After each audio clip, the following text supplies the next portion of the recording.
Mercury is like totally in retrograde. If you don't believe me, ask the FFA. Grab that Bloody Mary, run it back. Starts now. Run it up, then run it back. Run it up, then run it back. Run it up. Welcome to Run It Back. Now, Shams is in some sort of weird hostage bunker. I don't understand what's going on. Shams, would you like to tell us where you are right now?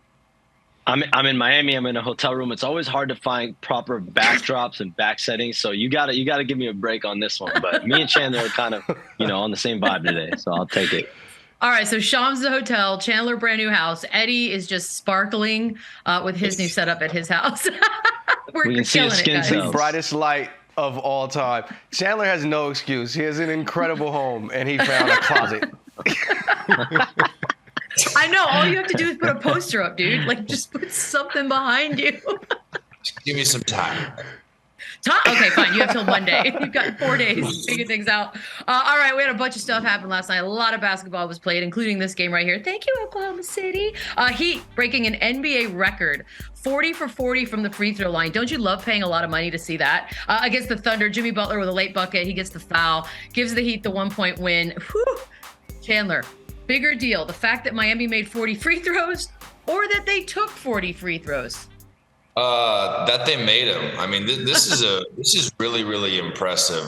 People don't understand how hard this is to do. And by the way, they lose this game if they don't make every single one of these free throws. So this is just kind of shows their level of concentration, and it shows that they were focused and they were locked in.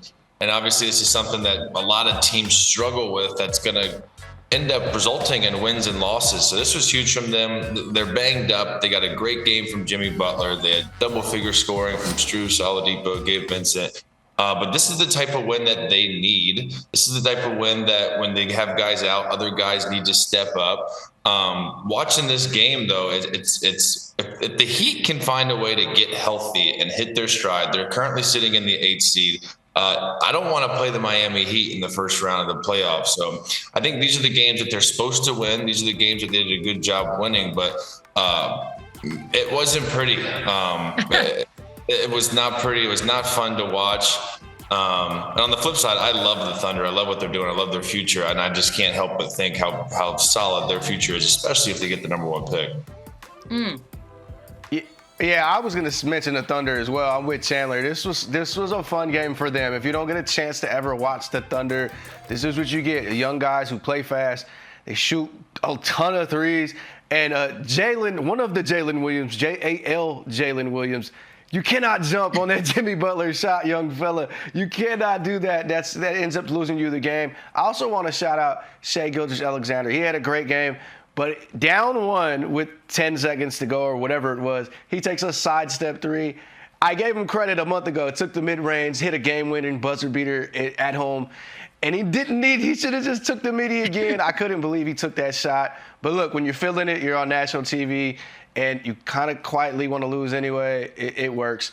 But yeah, Miami, impressive win for them gutting it out. 40 free throws is nuts. But the fact that they made every single one, including the game winner, that's impressive. I know we're going to get to Dwayne Dedmon's massage gun incident, but I think when you look at this team and what Eric Spoelstra spoke about Miami Heat culture and how they get into spats, this team has really taken on Jimmy Butler's personality ever since he got there a few years ago. And I think what we're seeing now, we talk a lot about the Warriors and their clashing of eras. Think about the older veteran players and the young guys. But this Heat team is in somewhat of a similar situation. When you look at Jimmy Butler, Kyle Lowry, and then you have Tyler Hero, Bam Adebayo, it's really two different lanes that this Heat organization is really catering to right now and trying to see how they can work all together like they did a few years ago, making it to the NBA Finals and the Conference Finals last year. How can they work together and make another deep run? It's been an up and down year. Jimmy Butler's been in and out of the lineup.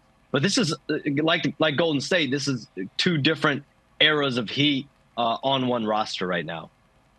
So you're probably wondering, Dwayne Dedmon, what did he do? Well, this was an odd moment during the game. I don't know that I've seen a massage gun thrown, but it was after an argument with his coach, and he was ejected for it.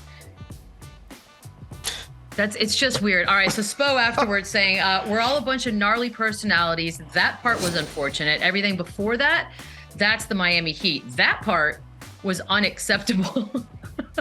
I don't that really. Thing flew. Right? Like I've not seen that. Chandler, have you? And if not, what's your reaction? There was a game back in the day where in Orlando, I think it was Tim Hardaway, where he grabbed the monitor and threw it on the court. And that's the only thing similar that I can remember. And I kept trying to watch this. Was it when he swiped and the Theragun flew on the court? I just not like he threw it on the court, but this is weird. He had only played 4 minutes in the game. And this is kind of the culture that the Miami Heat have. This happened last year with Jimmy and UD, where they almost literally got in a fist fight on the bench. But this is unacceptable. Obviously, someone could have got hurt here. This is just take your ejection and hit the shower, because this is going to be a fine, big time for him, and look for a suspension. But yeah, this seems to be a trend where this is the culture that they're creating. They're aggressive, they're gritty, they're tough, and they'll even fight their own teammates if that's going to result in points. That's a weird culture. Yo, you cannot do that to the Theragun. Like, those things are magic. Don't break one of those, Dwayne Dedmon. Like, good. Chandler's right. This is the culture, and it's just really hard-nosed, and I guess this is what you get. I did think it was interesting last year. Udonis Haslem stepped up for Eric Spoelstra after Eric Spoelstra was telling Jimmy Butler, "Do you want to fight me in the middle of a game?" And this year, they just hashed it out themselves with Dwayne Dedmon. It is a little crazy, though. Remember, they won this game by 1 point with 3 seconds to go. And so they needed every point they had, and they gave up a technical free throw for that, which the Thunder made. So, like, yeah, you can't be doing that. Like, what are you doing? Wouldn't be surprised if Dwayne Dedmon is not a Miami Heat for too much longer. He was not in the rotation with Bam healthy anyway, and you cannot do that on national TV. This is a little out of hand. But, I mean, maybe Spo saying it plays out true. This is just Heat basketball, and they just go on about their lives from there. But that was a little wild. The biggest winner in this whole situation is Theragun. The fact that thing got launched across the court, national TV, didn't break. That's an impressive piece of equipment. I just think it's funny that we're now calling everything part of the culture. Like, I don't know how this is going to fall under the culture. And also, is there something going on with Spoelstra and his play? I've never heard anything bad, but maybe you guys can enlighten me a little bit, that there's like a fighty attitude with his players and him. Like, what's that about? I mean, is that normal? Yo, I think teams take on the persona of their best player. Like, I think of Jimmy Butler is when I think of personality, but Eddie might have another idea. Yeah, Eddie. No, I'm just... I agree with Shams. This is like a Jimmy thing, not necessarily an Eric Spoelstra thing. I think Spo is the best coach in the NBA, so it is a little wild to see his players kind of pushing back at him like this. But if he can handle it, if he can manage the personalities he had with the Heat Big Three, I think he'll be fine here. The best coach in the – hold on. I know we're supposed to go on to another topic, but that's a big statement. The best coach in the NBA is Eric Chandler.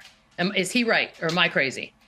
I mean, great. His resume is crazy, and the way that he's succeeded there from where he started as a guy in the film room, it's tough to go against him. Obviously, they're not having the season that a lot of these other coaches are having right now, so he's nowhere near contention of Coach of the Year. But, yeah, like if you rank the power rankings of current coaches, I got him in my top 3, top 5 for sure. I mean, I feel like we can Beadle do an sticking up for Pops. I see what she's doing. I know. I mean, if you're doing a legacy call and that's how you're getting Spoelstra to that list, then number 1 for sure. Thank you. I mean, now we could take a commercial. We could talk about this behind the scenes, and then we'll come back and like deal with it. No, but yeah, it's not like I'm denigrating Spoelstra, but that was a big statement. All right, wasn't the only game, believe it or not. And I did believe in OKC, for the record. Our parlays will show that later on. But there were other games that were happening last night. I do love a good Tuesday night on the docket. How about some Pistons, Sixers, Embiid 36, Harden with another triple-double. The 76ers dropped 147 points on this Detroit team. Embiid had missed the previous 3 games because he had the sore left foot. He says if he can walk, he can play. There you go, Chandler. How did Embiid look to you last night?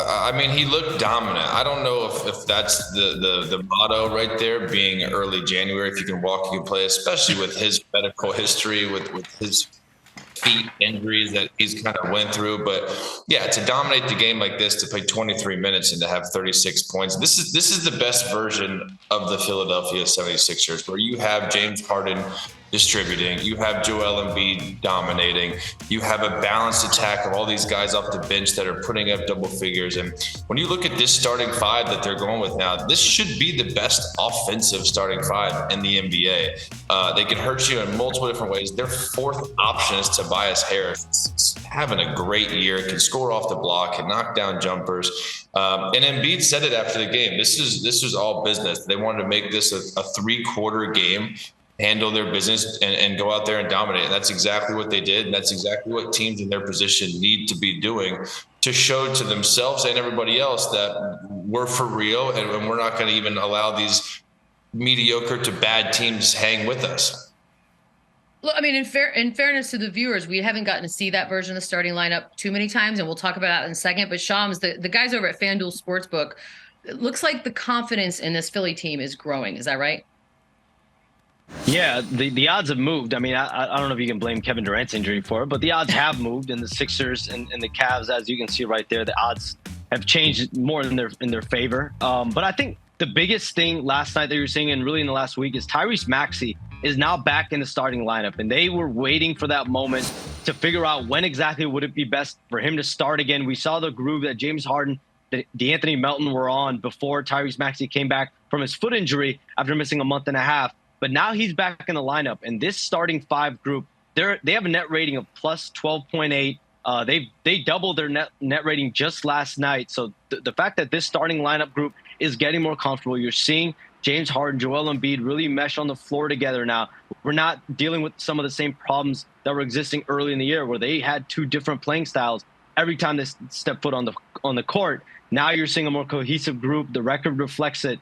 And I think Tyrese Maxey being back in the starting lineup, reemerging as that number 2, number 3 option on any given night, this team is starting to settle in. And I think it should give a lot of people confidence that, after the Milwaukees, the Brooklyns, the Bostons, this Philly team can be dangerous.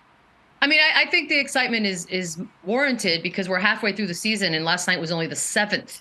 1, 2, 3, 4, 5, 6, 7 time that we got to see this exact starting lineup the way they wanted to play it with Harden, Maxey, Harris, Tucker, and Embiid. So, Eddie, since you're big on the huge statements today, is this the best starting lineup in the league? It's up there. I mean, there's so many great starting lineups we haven't seen healthy. I think the Celtics obviously have their argument, and they're missing a starter right now. The Warriors just got their starters back. But it's definitely up there, and it's a night like this where they pretty much tell us real early on, this game is over, don't get too well into it. This is the team that Philly wanted to put together. This is what they wanted to see, this offensive explosive team that they have that can defend when they want to, because they have an anchor like Joel Embiid who can transform a defense in the snap of a finger. So, yeah, this is the team, and this is the threat that they pose to everybody else. 147 points, even against the Pistons, is impressive, and I appreciate them knocking this out early because I wanted to see Donovan Mitchell return to Utah. I wanted to see OKC on national TV, and the Sixers said, "Go ahead, man. Watch the rest of these games. We got this." So generous. They did it just for you, Eddie. I can't. Eddie's camera is killing me, though. I think it's so it's so good. I got to get mine hooked up because I want to look like how Eddie looks. No, I don't. I feel very exposed. I know. I can see what your thoughts are. Chandler, as far as starting lineups in the league, where are you putting them?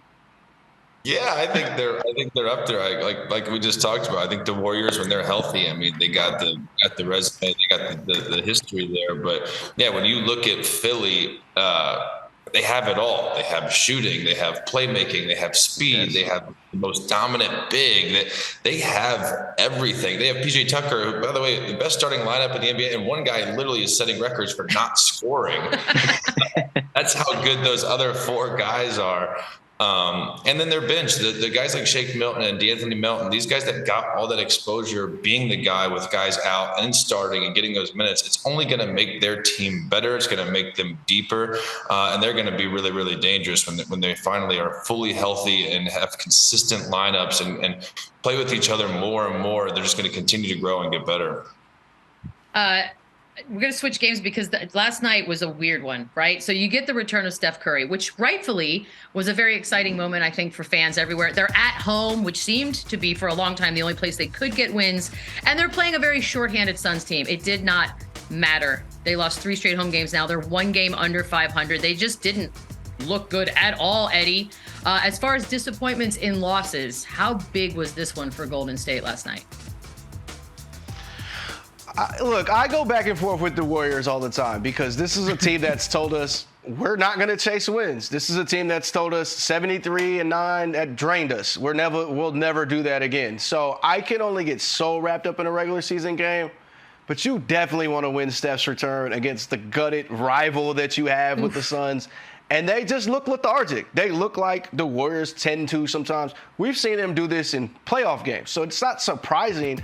It's just a little frustrating. You still trust them going forward. You still think they're one of the best teams in the West. They're still the reigning champs. And then they make this crazy comeback late in the game, and it's like, oh, they're just going to win. Like, this is crazy. I think they cut it to 5 at one point. And it's like, oh, this is just what they do, and they end up losing at the end. But it's frustrating, but this is the Warriors. And we know by March they'll be the Warriors again. And it is what it is at that point. They're making it interesting, though, Chandler. Yeah, I mean, even when they were up 20 and 25, I think they were up 27 at one point. In my head, I'm thinking, all right, the Warriors are just going to turn it on.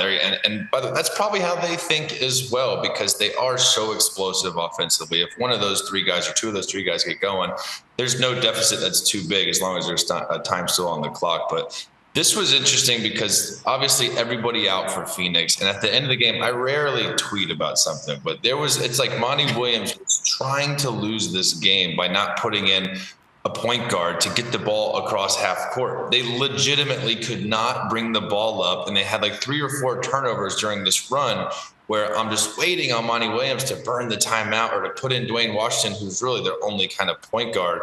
So those other guys can't really handle the ball, especially, and I kind of showed that if those guys had the ball, just pressured them full court. But this was impressive for the Suns. Listen, both these teams are struggling. Mikal Bridges, he's one of my favorite players in the league. The fact that he can do what he does offensively and take on the challenge to guard Steph Curry all game long is so impressive with the way he can move his feet, his length, his size.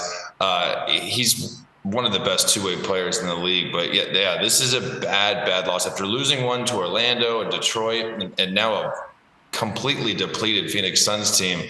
The Warriors, I look to kind of clean this up and dominate whoever they play next, which I think, unfortunately, is San Antonio, Michelle. I think, unfortunately, it's San Antonio, Michelle. Yeah, you know what? But it's in the Alamo Dome, so something cool will be happening during that game. We will. Look, we're going to give some love to the Suns in a second, Shams, but Andre Iguodala was ejected from this game. It was a weird exchange with an official. It's I don't know, Chandler. Do you agree with this one? I was watching this. I guess it's like an automatic pause and throw the ball into the crowd. It was weird because I don't know why he did that. He also kind of, the plays before that with kind of Hook and Damian Lee, he wanted them to review it, and he fully like clamped his arm down. So I don't know, Iggy was down and he was causing some drama last night, but it's kind of weak. This was his first kind of tech, right? And then you toss him. This was a little silly. It was quick.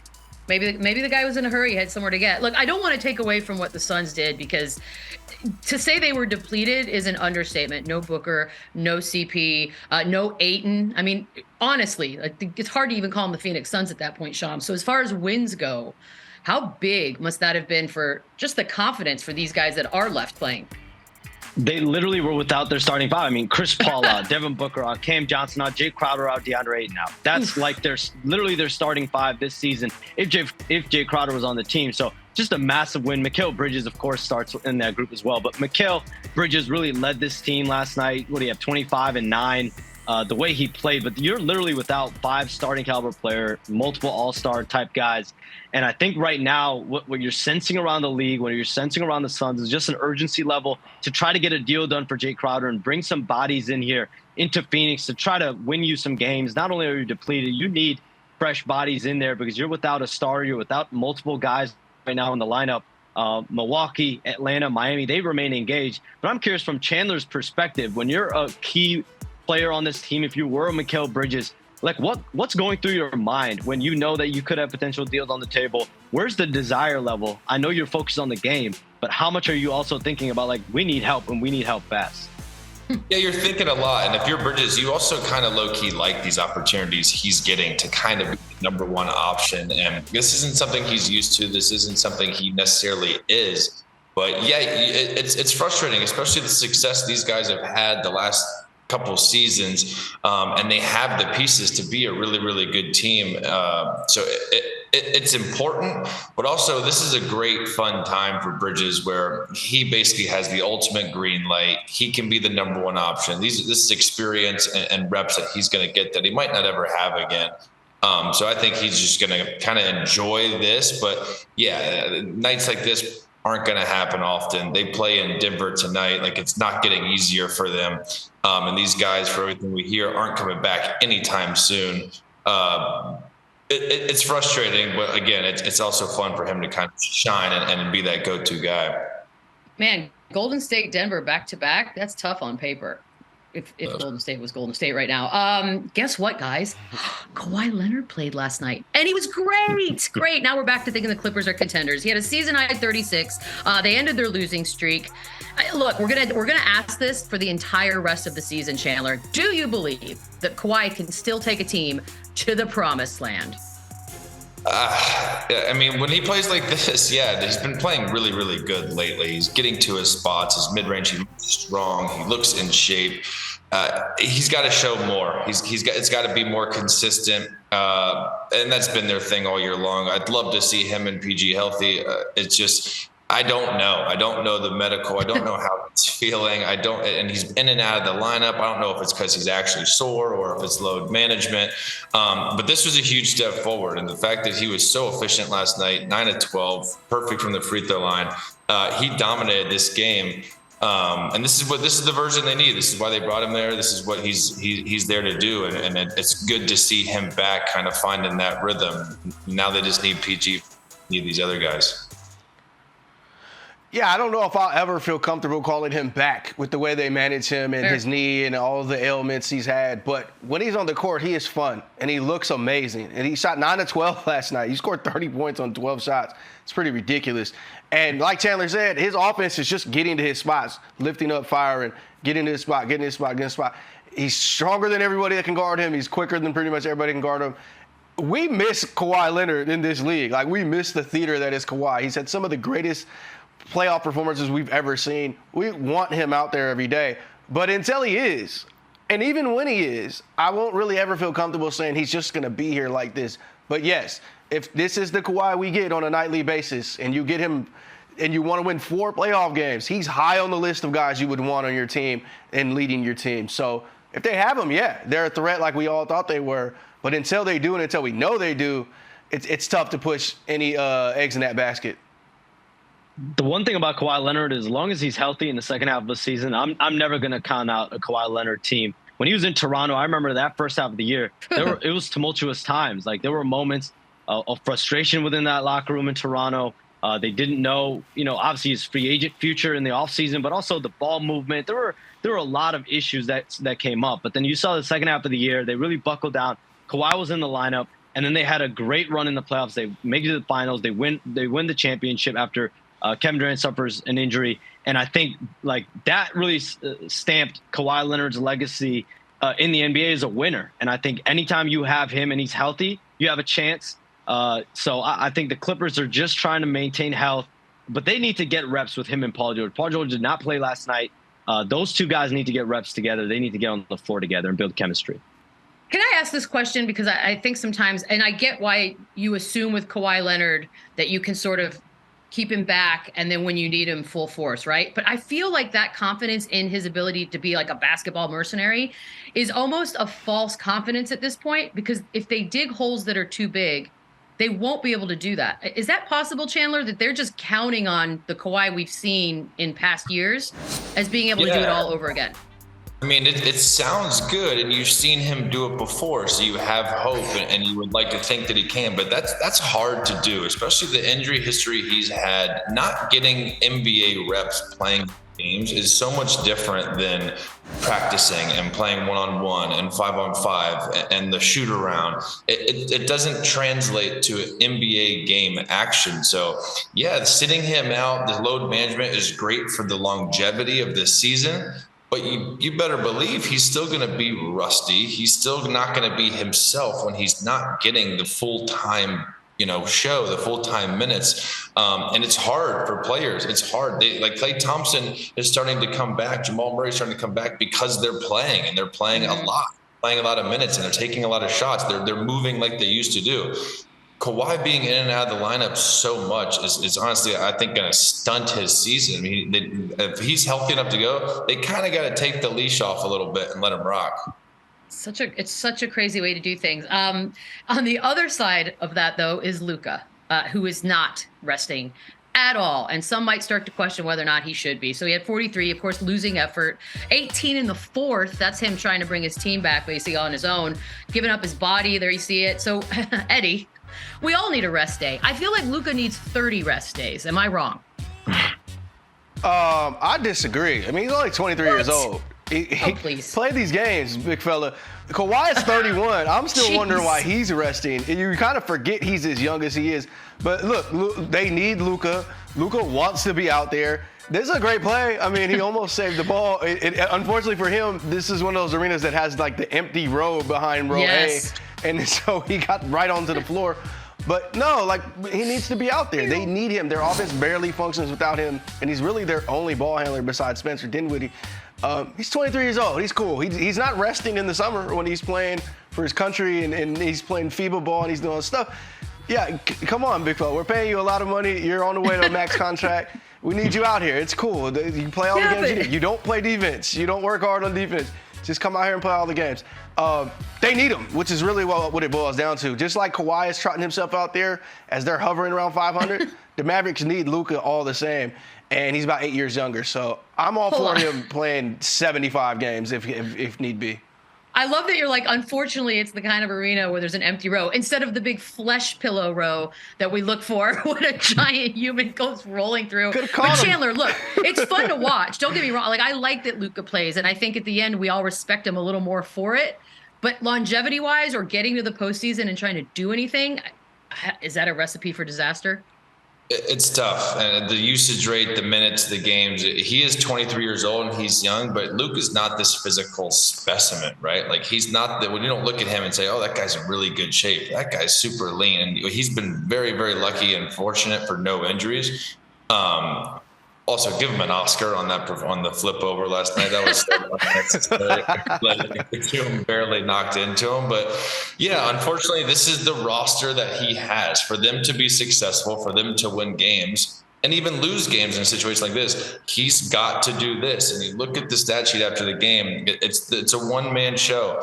And the most frustrating part for Dallas is this is super easy to guard in the playoffs. And they're going to win games. He's so talented. He's going to do crazy things that we've never seen before.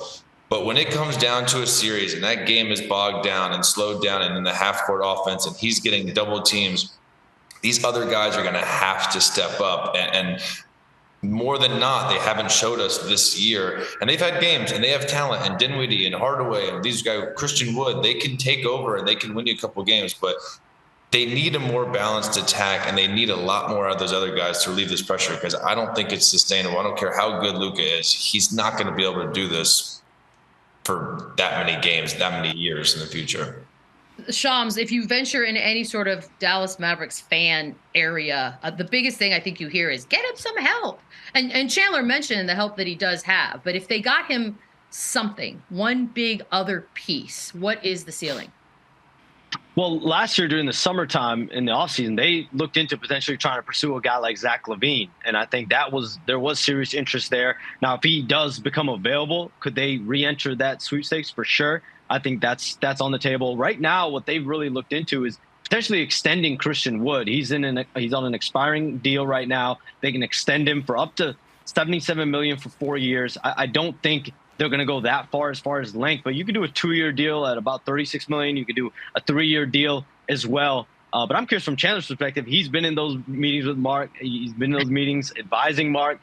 What do you kind of do with your future here? Do you extend to Christian Wood? Do you go all out to go get a guy like Zach LaVine? How are you managing the direction of the organization right now? Yeah, I don't. If I can extend Christian Wood for cheaper than $77 million, maybe, but he's not the solution. He's not a second option on a championship team. I love a Zach LaVine with him. I love a Bradley Beal with him. Luka needs a Jimmy Butler. Luka needs a Paul George. And obviously these guys aren't available, but these are the type of talent he needs. He needs these wing athletic players that can defend, but can also go get a bucket. He needs a Jaylen Brown to his Jason Tatum, and he has not had that at all in his entire career there. And it's going to get frustrating. There's going to come to a point where he's going to demand something, and hopefully Mark and Nico and these guys can bring in someone, because he's a generational talent, and you have to optimize. You have to take advantage of the years he has there, and he's going to get a max deal, and he's going to be there for at least 4 or 5 more years. But they have a chance to win now while he's going into his prime and dominating the game. And if you have a chance to get one of those guys, a LaVine, a Beal, any of those guys that can really, really take them over the edge, I'm doing it. Or the ring chasing begins, which I don't even think anyone would be mad at. So the feel-good story of last night was the return of one Donovan Mitchell back to Utah. He had 46 in that video right there. He was 12, 46 in his return, but the Cavs did end up losing the game. He had the second most points in their first game at their old team return. That is a stat that somebody figured out. As far as the emotions in a return game, is it hard to manage? Are we being too romantic about it? Do players care? No, they care. And, I had this in my career going back to Houston, it's where you start, especially who drafts you. That's a special place. And those are people and staff and fans that you have a soft spot in your heart. And you knew he was going to play well. I thought the Cavs were going to dominate and win the game. The Jazz really showed me something last night. We'll get to that. But yeah, this is a special game. You know these guys, you know the system, you know that arena. There's a lot of emotions in this. You get the video tribute. You can say all you want, how it's just another game and it's not this, but no, this is a really, really special opportunity and a special game. And guys always kind of, if you get traded in the offseason, you sign with someone else, the first thing you do is circle that return game. And he played very, very well. Unfortunately, Utah just had a crazy comeback there at the end and won the game. But yeah, these games definitely mean more than just every other game. I love it. Luka had 43. He had 46. We're just so la-di-da about it right now. Look, the Jazz had really, really hot start, and they've been fun to watch. They're 20-22 right now, Eddie, sitting 10th. So it's almost as if they're too good to tank. Would you agree? Yeah, I mean, you watch this team and you completely understand why fans of other teams are licking their chops, hoping that they blow it up. You see somebody like Jordan Clarkson, you picture him on a contender, closing the game out like he did last night. He scored 9 straight points down the stretch, and you could see how he could be an explosive scorer off the bench. It's kind of a weird win. They had a 7-point possession when actually Clarkson got a flagrant on a 3, and then somebody was in his landing space, and there's a whole thing. But you look at them and you get it. Everybody's got Jarrett Vanderbilt in their fantasy trades that they're posting on Twitter, and you get why. He's a big guy who's rangy, who can defend, and every once in a while can hit 3. But I want to shout out my guy, Walker Kessler, who's averaging more blocks per game than Rudy Gobert, who had 11 rebounds last night and who makes about $33 million less. He was traded for Rudy Gobert this summer. Do not forget, and they have not missed a step at the center position. I just want to shout him out. When you see him, he looks exactly like Walker Kessler would look in your mind if you heard the name. But he's great. Like, no BS. He's great in the middle, and he's really helps their defense. And they got a piece in the future out of Rudy Gobert. I mean, and he got it first. in. He got it in, Shams. He got his Rudy Gobert slander in. He did it somehow. It was easy. They got Walker Kessler and 4 first-round picks. Shout out Utah Jazz. I think when you look at this team, though, like Lauri Markkanen and I guess Walker Kessler, like those are your 2 no-brainer untouchables, right? Like Lauri Markkanen, borderline, definitely an all-star type of guy this year. Walker Kessler, what he's doing right now in limited minutes, averaging I think like 6'6" and 2 blocks. I mean, it's big time what he's doing. Will Hardy's really coaching him hard right now. But everyone else, I think Jordan Clarkson, they definitely want to, I think, see if they can get an extension done with. But Lauri Markkanen, Walker Kessler, Agbaji, like those are your young guys. that you want to build around moving forward. Yeah, and the coach Will Hardy has done such a good job where these expectations were so low for these guys, and you can just tell going through training camp, let's just go to work, let's play the right way, let's play hard, let's play unselfish, and that's exactly what these guys are doing. And are they too good to tank? They're not, but they're playing well enough where now it's just like, all right, let's go all in. Unless they make drastic moves at the deadline, which I can't see them doing. Yeah, now let's just go and let's keep building off this momentum. Let's have a great season. The fans are so into it. When you watch a Jazz game, it's next level how excited and what a cool environment that is to play. But you have something here. You have these young talent. You have Lauri Markkanen, who's becoming an absolute stud. Jordan Clarkson's having a career year, just dominating. They're in kind of no man's land. We all know they're not going to win a championship this year. But sure, why not just keep riding this momentum and try and make some noise in the playoffs and have Lauri Markkanen be an all-star in Salt Lake this year? That will be fun. That would be a good environment. One other thing, the Bojan Bogdanovic trade was very telling because they could have traded him for a pick and they go and get Kelly Olynyk who can help them win now and provide culture and stability. They have 7 first-round picks moving forward. They got 4 from Minnesota. They have 3 from Cleveland. They have seconds. Like, it's not like they're short on picks moving forward. They have their own picks as well. So I think, like, trying to move Jordan Clarkson for a first, like, how much does that get you? I think Danny Ainge does see the value in what they're building right now, the culture that they're creating. Yeah, they're in a good spot. Shams, don't listen to me. Your background is still tons better than Chandler's. Thank you as always. Enjoy the rest of the week. When we come back, is it time to hit the panic button on the Trailblazers? Maybe. Run It Back returns next. Run it back, run it up, run it back, run it up, run it back, run it up, run it back, run it up, run it back, run it up, run it back, run it up. Welcome back, and we haven't done this in a minute, and we've missed it. Bruce Brown, fitter brick. I mean, hey, I will say this: did not tuck his pants into his boots like Luka did. So A++. This is horrible. Hey, shout out Bruce. Had him out here. Great guy, funny guy. This was Authentic. an awful outfit. Why did you put this on? What were you trying to prove? It was Western Night. He looks like a professional bull rider from 1998. I love it. I didn't know it was like a theme night. Yeah, it was Western. Don't invite me to Western Night. I'm wearing sweatpants to Western Night. Dude, we're doing it. Fine. I thought he just went completely rogue. Well, then what about this? This little weird crotch enhancement pant thing that's going on here. It's a Canadian tuxedo, for one. I get it. I like the Wraith more in the background, but yeah. I don't. Me too. This isn't my style. This is more Eddie's style. I'm not going with the Golden Royce, but I do like the Wraith as well. But yeah, it's cool. I get it. Look, Jeremy Grant has been bringing a lot of looks lately. This one is somewhat conservative, I think. It's big, weirdly. Chandler, Baggy is back. I like this. Baggy was always here. Chandler, do you have Lavins? Do you have any of these shoes? I'm sick of these shoes. I can't. So what are those shoes today? I do not. I do not. Is that what they are? Good job, my friend. Good job by you, buddy. Good job, my friend. Okay, here. I have to look at those again. Yep, Tyler here. Oh wow, the pants. Free NBA players from the shackles of Rick Owens in those shoes. You have Rick Owens, Chandler? Owens. You know what? I used to rock Rick Owens clothes, but no, not shoes. They're so long. It's I don't know. I guess now I'm a father, for God's sakes. I can't wear stuff like this. Oh no! I mean, yeah. Rick Owens is all over the Tyler place. Hero, also a father. Yeah, there you go. Jalen Williams. Jalen with a Y. What are these boots? It's just he looks like a student at Harvard right now going to class. See, I think he looks like an NYU teaching assistant. Like he looks awesome. Very proper. Realizing he has a tie on, just really put it over. What's the opposite over the top? Like under the bottom? Like this got worse when I realized he had a tie on. No, I love it. It's different colored denims, so that's a risk. Is it still a Canadian? Is it still a Canadian tuxedo if it's different color? Kinda. Whoa, DeMar DeRozan house robe. It's cozy. Cozy vibes. God, it I'm looks with so the cozy vibes at all times. This is Chicago, right?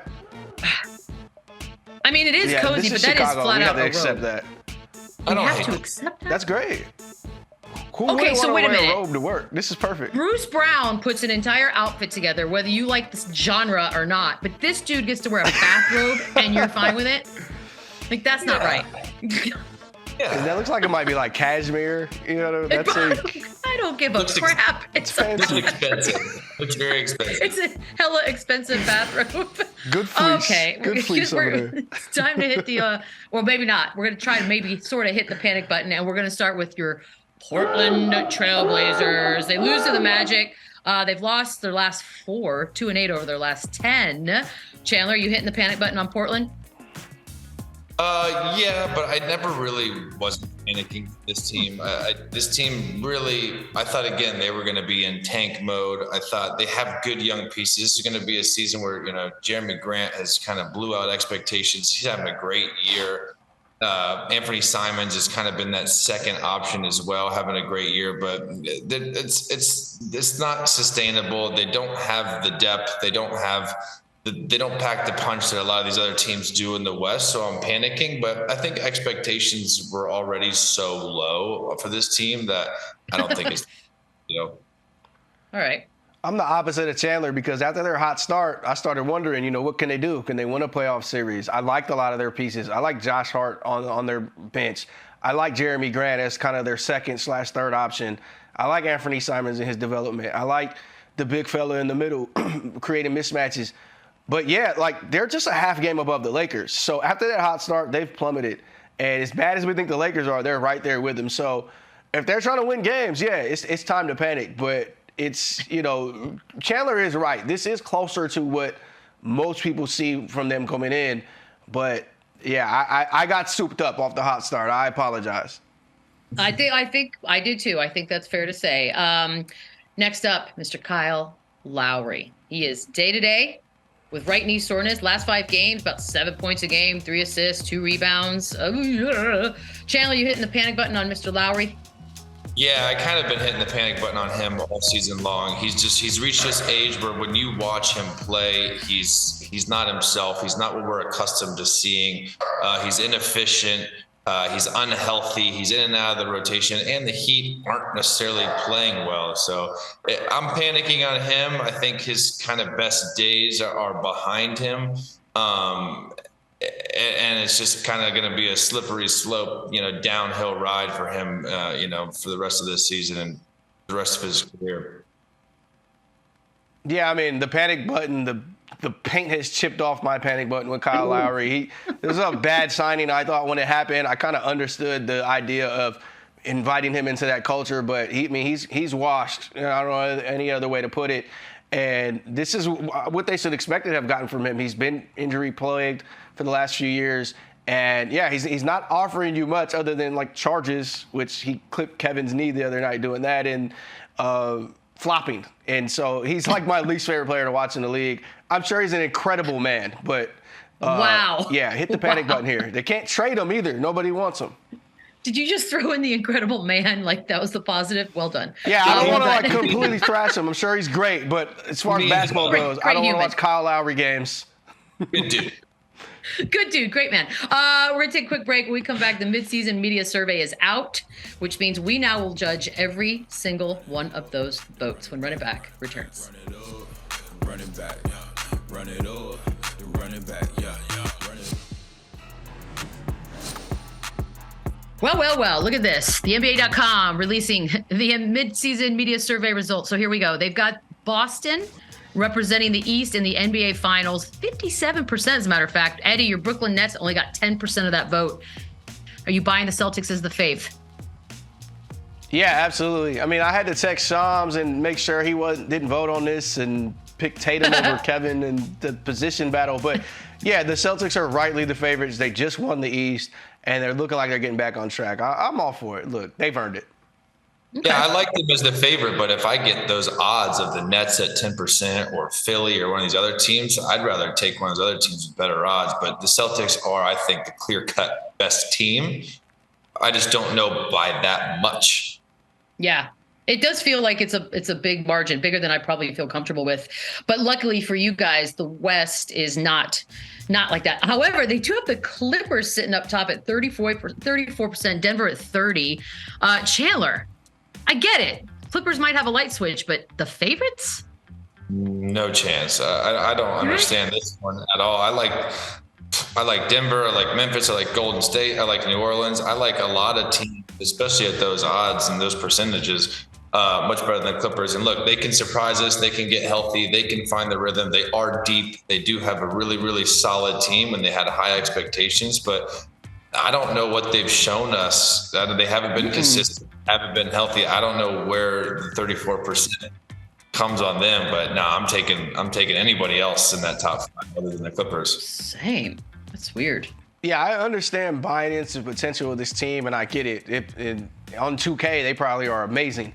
But yeah, I'm with Chandler. There's probably 4 teams I'm picking above them as the favorites, all things considered, because you have to consider that injury history as well. We don't know if they're going to play a full series when we see them. So yeah, this is a lot. I was shocked when I saw this. Yeah, I feel like everyone's voting on potential, trying to be cute, actually. MVP, that's the big one. This is the most international global award. You got Luka at 43%, followed very closely by Jokic, Giannis, and then Tatum down there getting a few votes as well. What do you think, Chandler? You agree? Not as the favorite, honestly. I like Jokic as the favorite. I throw Tatum in there, throw Kevin Durant in there. I think Luka's having a great year. His numbers are insane, but I just don't think the Mavs are going to be a top team in the West by the time this season ends for kind of him to be still getting this amount of love in this respect. He's having a great year, generational talent. I just don't know if this is his year. The Mavs are going to have to be a lot better in my book to give him the MVP. Yeah, I'm with Chandler in the exact same order he said. I'd probably have Jokic above him, Tatum above him, and then Kevin, and then Luka. And even Giannis, got to throw Giannis in the mix as well. I'm actually shocked he's this far ahead, ahead to begin with. So, I think those teams are having better seasons, so that matters. I mean, it's supposed to matter. You're supposed to be able to prop up your team. We're talking about the 2-1 seeds, and they have him above them, and they're hovering at 500. So I'm with Chandler. I got some other guys ahead of him. Great season, though. Yeah, it feels like the writers and everybody want to give Luka this award very, very badly. So it'll be interesting to see as the season goes on what happens. Up next, we won our parlay. We're going to take a little victory lap and then set you up for more winning when Run It Back returns. Football fans, when you bet NFL same-game parlays on the FanDuel Sportsbook from now through January 16th, you can get up to $100 in free bets, win or lose. All you have to do is place a total of $20 or more on NFL same-game parlay bets during the wild card round. The more you bet, the more you'll get back in free bets. Make every moment more with FanDuel, official sportsbook partner of the NFL. Well, look at last night. Just 3 people crushing their parlay. That's a lot of beautiful green W's, guys. So I hope everyone listened to us, made a little cash, let it ride into today. This one felt good, guys. This one felt good. Eddie, you still feeling hot? Let's keep it going. Yeah, I'm feeling hot. I'm going with the Pacers money line at the Knicks. They just played like 2 weeks ago. They're next to each other in the standings. I'm expecting a great game. Expecting Indy to win out because I'm a Nets fan. So I'm going to go with that one. I like this one. This one I like very much. Chandler. I'm just glad we weren't able to switch the picks last night because I had no idea Steph and Wiggins was playing and Ayton was out. And that's gambling, I guess. Tonight, I like the Pelicans plus 9.5 at Boston. I know Boston's a tough team. I know it's a tough place to play, but that's a lot of points to be giving the team. I don't care how banged up they are. They got guys that can produce. Love Pelicans. I agree with you on that one, and I sort of the same logic behind mine. I know the Suns on a back-to-back. Now they're playing Denver tonight. 13 to me, though, in a game just seems like a lot. They seem to be somewhat confident, but we shall see. Let it ride. Let's play. 20 gets you 175. That'll do it for us. Enjoy the rest of your week, and we will see you bright and early on Monday.